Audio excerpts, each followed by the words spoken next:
മറ്റൊരു ക്ഷേത്രത്തിലുമില്ലാത്ത ഒട്ടേറെ ആചാരങ്ങളും അനുഷ്ഠാനങ്ങളും നിലനിൽക്കുന്ന ഒരമ്പലമാണ് കൊല്ലം ശ്രീ പിഷാരിക്കാവ് ഭഗവതി ക്ഷേത്രം. ഇത് തെക്കൻ കൊല്ലമല്ല, കോഴിക്കോട് ജില്ലയിലെ കൊയിലാണ്ടിക്കടുത്ത സ്ഥലമാണ്.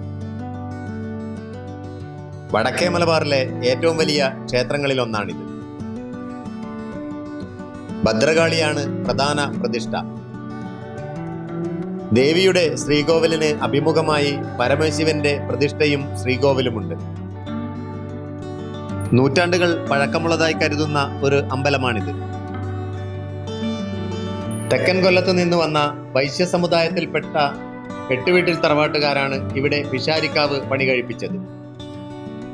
ക്ഷേത്രം പണിയുന്നതിനുള്ള അനുമതി ഇവർക്ക് നൽകിയത് കോഴിക്കോട് സാമൂതിരിയാണ്.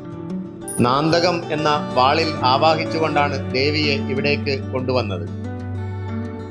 ആനക്കുളം സ്റ്റോപ്പിൽ ബസ്സിറങ്ങി കൊല്ലം ചിറയുടെ വശത്തുകൂടി നേരെ നടന്നാൽ ഇവിടെ എത്താം. ക്ഷേത്രത്തിന് ചുറ്റുമായി ധാരാളം ആൽമരങ്ങളും കാഞ്ഞിരമരങ്ങളും ഒക്കെ കാണാം. നമ്മുടെ നാട്ടിൻപുറങ്ങളിൽ പണ്ടുകാലത്ത് ധാരാളം കാഞ്ഞിരമരങ്ങൾ കാണുമായിരുന്നു. ചില കാഞ്ഞിരമരങ്ങളിൽ ഗുളികന്റെ സാന്നിധ്യവും സന്ധ്യയ്ക്ക് വിളക്കുതിരി കത്തിക്കലുമൊക്കെ ഉണ്ടായിരുന്നു. പിഷാരിക്കാവിലെ പ്രധാന പ്രതിഷ്ഠ ഭദ്രകാളിയാണ്.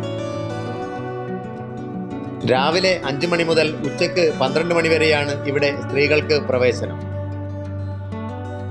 തെക്കേ നടയിലൂടെ മാത്രമേ അവർക്ക് ക്ഷേത്രത്തിനകത്തേക്ക് പ്രവേശിക്കാനാവൂ. പുരുഷന്മാർക്ക് കിഴക്കേ നടയിലൂടെയും. 8 ദിവസങ്ങളിലായിട്ടാണ് ക്ഷേത്രത്തിലെ ഉത്സവം നടക്കാറുള്ളത്. 7-ാം ദിവസത്തെ ഉത്സവം വലിയ വിളക്ക് മഹോത്സവവും 8-ാം ദിവസത്തെ ഉത്സവം കാളിയാട്ട മഹോത്സവവുമാണ്.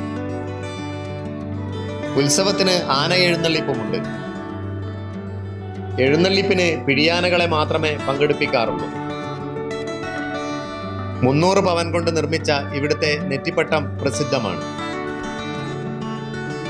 വലിയവട്ടം കുരിശിയും മുട്ടറക്കലുമാണ് ഇവിടുത്തെ പ്രധാന വഴിപാടുകൾ. ഉത്സവ ദിവസം നാന്തകം ആനപ്പുറത്ത് എഴുന്നള്ളിക്കാറുണ്ട്.